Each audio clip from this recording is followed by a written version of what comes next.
নমস্কার, people's voice নিউজে আপনাদের সবাইকে স্বাগত। ঘুড়ি যতই উপরে উঠুক, তার নিয়ন্ত্রণ কিন্তু লাটাইয়ের উপরেই থাকে। লাটাই থেকে যদি সুতোটা ছেড়ে দেওয়া হয়, তাহলে ঘুড়ির ভোকাটটা আবার লাটাই গুটালে ঘুড়ি আবার নিচেই নেমে আসে। আমি এই গৌরচন্দ্রিকাটা কেন করছি জানেন? এই যে তৃণমূলের যে জাতীয় কর্মসমিতির বৈঠকের পর এক কথায় নির্যাস যেটা বেরোলো, সেটা হচ্ছে কর্তৃত্ব যে তার হাতেই, সেটা পরিষ্কারভাবে বার্তা দিয়ে দিলেন মমতা বন্দ্যোপাধ্যায়। দল এবং সরকারের সম্পূর্ণ কন্ট্রোল যে তার হাতে, এই বিষয়ে কোনো রকম কিন্তু উনি কোনো সন্দেহের অবকাশ রাখলেন না। তাহলে দলের সেনাপতি হিসাবে যাকে তুলে ধরা হচ্ছিল, তিনি এবার কি করবেন? অর্থাৎ অভিষেক বন্দ্যোপাধ্যায় এবার কি করবেন? এই যে দলের কর্তৃত্ব পুরোটা নিজের হাতে উনি তুলে দিলেন, এর কিন্তু একটা এমনি না, ব্যাকগ্রাউন্ডার আছে। বেশ কিছুদিন ধরে আমরা লক্ষ্য করছিলাম যে অভিষেক বন্দ্যোপাধ্যায়কে দলেরই একটা অংশ বলতে শুরু করেছিলেন যে ওনাকে পুলিশ মন্ত্রীর পদ দেওয়া হোক। ওই হুমায়ুন তো আবার এক ধাপ এগিয়ে, মুর্শিদাবাদের এমএলএ, তিনি বলতে শুরু করে দিয়েছিলেন যে কি উপমুখ্যমন্ত্রী দিয়ে দেওয়া হোক। কে না, সৌগত রায় সিনিয়র নেতা, তিনি পর্যন্ত বললেন মমতা বন্দ্যোপাধ্যায় আর কত সামলাবেন, একটা মানুষ এরকম দায়িত্ব নিতে পারেন কিনা। ফলে মমতা বন্দ্যোপাধ্যায়ের থেকে দায়িত্ব লাঘব করা হোক, এইটা কিন্তু একটা দাবি দলের তরফ থেকেই উঠতে শুরু করে দিয়েছিল। এর সঙ্গে অভিষেকের ঘরোয়া বৃত্তে যারা আছেন, যারা দলের মুখপাত্রের দায়িত্বও পালন করছেন, অর্থাৎ তৃণমূলের নব্যরা বা অভিষেক ঘনিষ্ঠরা, তারা মোটামুটি ক্যানেস্তারা পেটানোর মতো বলতে শুরু করেছিলেন যে অভিষেক বন্দ্যোপাধ্যায় হচ্ছে দলের সেনাপতি, মমতা বন্দ্যোপাধ্যায় সামনে থাকবেন এবং সেনাপতি তার মতো করে তার নেতৃত্বে দল এগিয়ে যাবে। এবং সেনাপতির দক্ষতার কথা তারা বারবার করে বলতেন।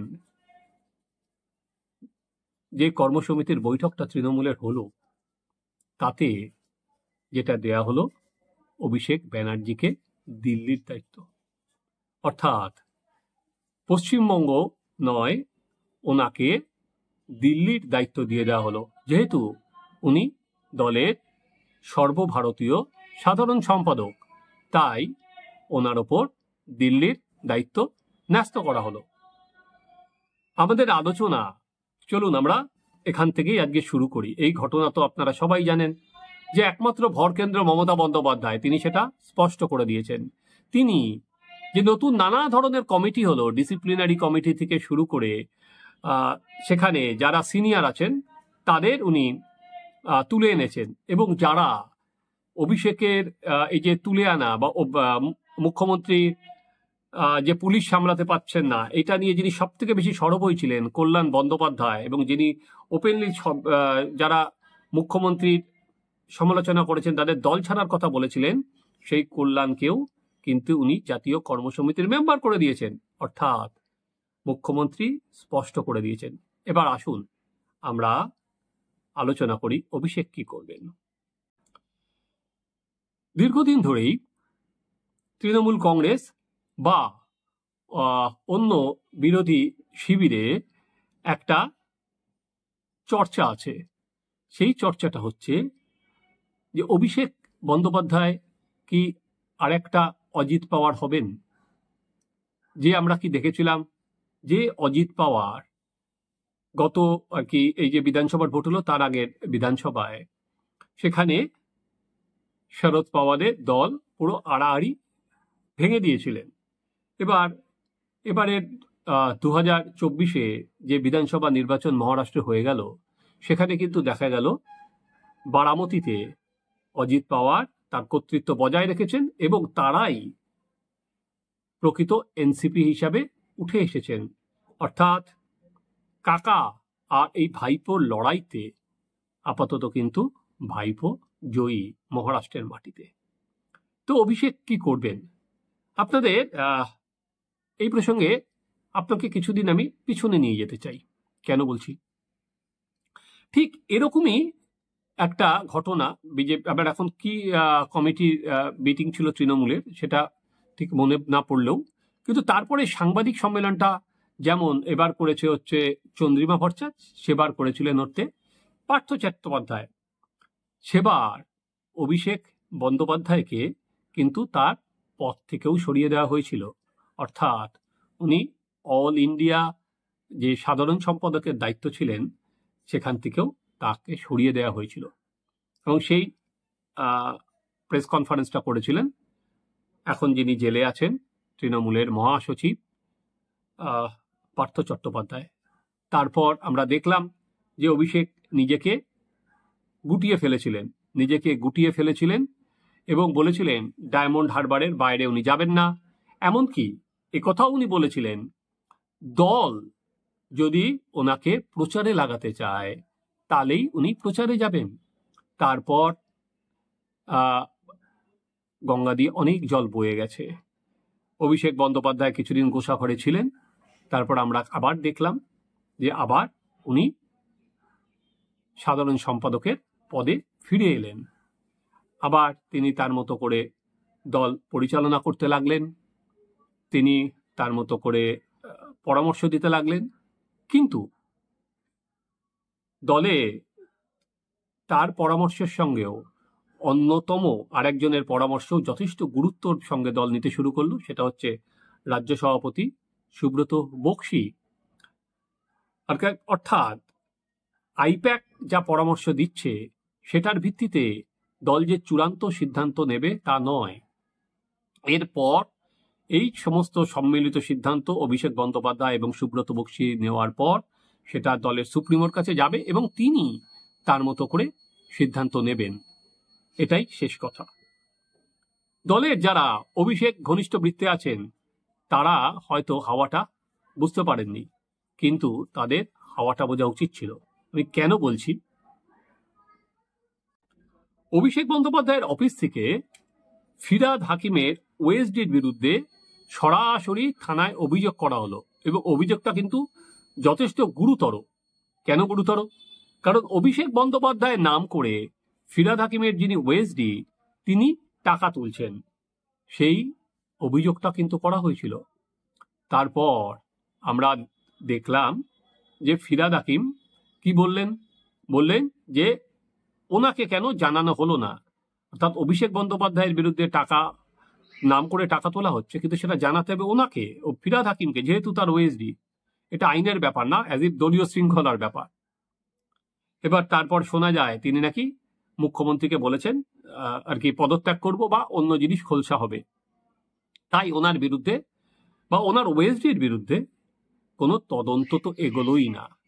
তা আমি জানি না যারা ওনাকে অভিষেক বন্দ্যোপাধ্যায়কে সেনাপতি বলছেন বা বলেন, এর পরেও তারা কেন শিখলেন না, তারা কেন বার্তাটা বোঝার চেষ্টা করলেন না। অনেকে ঘুরিয়ে বলছেন যে আগামী দিন অভিষেক বন্দ্যোপাধ্যায়ের 36 পর্যন্ত মমতা বন্দ্যোপাধ্যায়ের মুখ্যমন্ত্রী, তারপরে ন্যাচারাল নিয়মে অভিষেক বন্দ্যোপাধ্যায় আসবেন, কিন্তু ভেতরের ইঙ্গিতটা খুব স্পষ্ট। পুলিশকে আর কি অভিষেক বন্দ্যোপাধ্যায় বলার পরও পুলিশ যদি তদন্ত শুরু না করে অভিষেকের অফিস থেকে অভিযোগ যাওয়ার পরও, তাহলে দলে যারা অভিষেক বন্দ্যোপাধ্যায়ের ঘনিষ্ঠ এবং দলে যারা মুখপত্র পদে কিছুদিন আগেও ছিলেন, তাদের বোঝা উচিত ছিল হাওয়ার গতি। রাজনীতিতে তো হাওয়ার গতি সবার আগে বুঝতে হয়। আমার মনে হয় তারা ঠিক হাওয়ার গতি বুঝতে পারেননি। এবার অভিষেক কি করবে? যে এইভাবেই কি আবার সে তার মতো করে চালিয়ে নিয়ে যাবে? কারণ দলের কাছে একটা বার্তা কিন্তু স্পষ্ট চলে গেল যে ওই যেটা বলা হচ্ছিল যে মমতা বন্দ্যোপাধ্যায়ের পরেই অভিষেক বন্দ্যোপাধ্যায়, সেই জায়গাটা কিন্তু একটা বিশাল কোশ্চেন মার্ক পড়ে গেল। কি উনি দলের অঘোষিত 2 নম্বর, সেটা কিন্তু আর থাকলো না। ওনাকে শুধুমাত্র দিল্লি দেখার দায়িত্ব দিয়ে দেওয়া হলো। নিশ্চয়ই ওয়েস্ট বেঙ্গল নিয়ে কিছু বলবেন, ফলে বার্তা খুব পরিষ্কার উঠে গেল দলের মধ্যে। এবার উনি কি করবেন সেটা কিন্তু সব থেকে গুরুত্বপূর্ণ আগামী দিনে। অভিষেক বন্দ্যোপাধ্যায় কি করবেন, জল কোন দিকে গড়াচ্ছে। এই রাজ্যে এই দল সৃষ্টিটা করেছেন মমতা বন্দ্যোপাধ্যায়। তিনি একাই এই দলটাকে এতদূর টেনে নিয়ে গিয়েছেন। তিনি বিরোধিতা করেছেন, তারপর একটা দল গঠনের এত তাড়াতাড়ি গঠন করে ক্ষমতায় আসা, সেটা কিন্তু ভারতবর্ষের ইতিহাসে নজিরবিহীন।